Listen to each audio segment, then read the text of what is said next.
माता जी, क्या पितरों को श्राद्ध करने चाहिए? पितरों के श्राद्ध करने चाहिए? उनके चित्र रखने चाहिए? Something I asked you earlier. क्या एक और है हमारा? क्या इसके बारे में? इन्होंने क्वेश्चन किया है कि क्या पितरों के श्राद्ध करने चाहिए और पितरों के फोटोग्राफ्स रखने चाहिए। जब उनकी तेरही होती तब तो करनी चाहिए श्राद्ध। और श्राद्ध भी डिस्क्रिशन की बात आ गई फिर से कि अगर समझ लीजिए आपके सहयोग में आपने देखा कि आपका राइट हार्ट पकड़ रहा है, यानी आपके पिता जो है जो मर गए हैं वो अभी भी संतुष्ट नहीं, तो श्राद्ध करना चाहिए, इसमें कोई नहीं, पर सहयोग स्टाइल से श्राद्ध करना चाहिए, न कि एक ब्राह्मण को बुलाओ और उसको खाने को दो। श्राद्ध नहीं करनी चाहिए, श्राद्ध का भी एक तरीका होता है। दूसरा एक और किस्सा है, सहयोगी एक थे, वो ब्राह्मण है, तो सहयोग में आकर के असली ब्राह्मण हो गए महाराष्ट्र में। तो उनके जो महाराष्ट्र के ब्राह्मण हैं वो जब हो जाते हैं पार तो वो कहते हैं अच्छा ये ब्राह्मणों को अब ठीक करना है।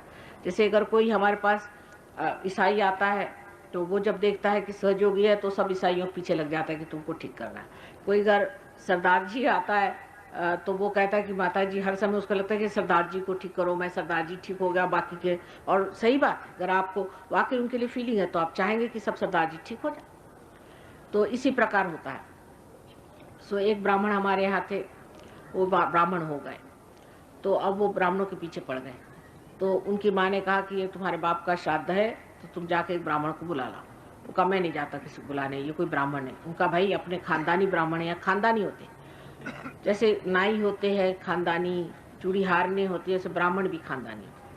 तो वो खानदानी है, उसको बुला के ये गए उसके पास। उससे कहा भाई देखो, हमको तो श्राद्ध कराने को माने कहा, हम तो विश्वास नहीं करते, पर हम माने कहा तो हम करा देते हैं तुम्हारा, तुम आओ श्राद्ध। उसने कहा कि अच्छा ठीक है, आप ऐसा करो कि गुरुवार को रखो तुम श्राद्ध का दिन। उसने कहा कि मंगलवार को नहीं ठीक है। कहे नहीं, मंगलवार को ठीक नहीं है और गुरुवार को बड़ा अच्छा दिन है और पंचांग के अनुसार मैं तुमको बता रहा हूँ गुरुवार को ठीक। ये घर आए, इन्होंने पंचांग देखा कि महाराष्ट्रियंस तो जानते हैं संस्कृत और लोगों जैसे नहीं है, संस्कृत खूब जानते, पढ़ा उन्होंने।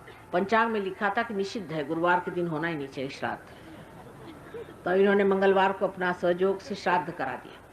वो जनाब अपना, उनका कहीं और अपॉइंटमेंट रहा होगा तो उन्होंने सोचा कि अपॉइंटमेंट के अनुसार चलना चाहिए। तो वो जब गुरुवार को आए तो इन्होंने कहा कि आइए। उनका क्या आप बताओ, श्राद्ध का खाना वाना कुछ नहीं, आपको एक कप चाय भी नहीं मिलेगी। उनका क्यों? कल आज श्राद्ध निषिद्ध है, आप देखिए पंचांग में लिखा आज नहीं कर सकते श्राद्ध, और मैंने तो मंगलवार को कर ही लिया और आप जाइए। उनकी माँ कहने लगी कि एक कप दूध तो दे दो बेटा घर में, इनको तो कुछ नहीं दूंगा मैं, और कभी अपने यहाँ श्राद्ध करने नहीं आई, उनको निकलवा दी। तो इस तरह के श्राद्ध नहीं करिए, इसलिए ऐसे श्राद्ध करने में कोई अर्थ नहीं। दूसरी बात एक पूछी कि पितरों के फोटो रखने चाहिए कि नहीं रखने। फोटो रखने में कोई बात नहीं है, हर्ष नहीं है, पर अगर आप उनके फोटो के प्रति इन्वॉल्व नहीं हो तो अच्छा है, क्योंकि अब वो मर गए हैं, उनको फिर से जन्म लेना है।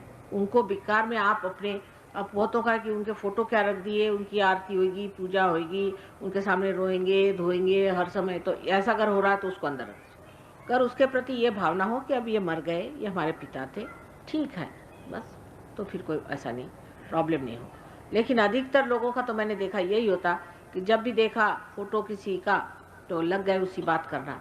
अगर इस तरह की बात हो रही है तो फोटो मत रखिए, क्योंकि फोटो से नुकसान होता है। अगर नुकसान नहीं होता है तो फोटो रखना चाहिए। फिर डिस्कशन की बात आ गई।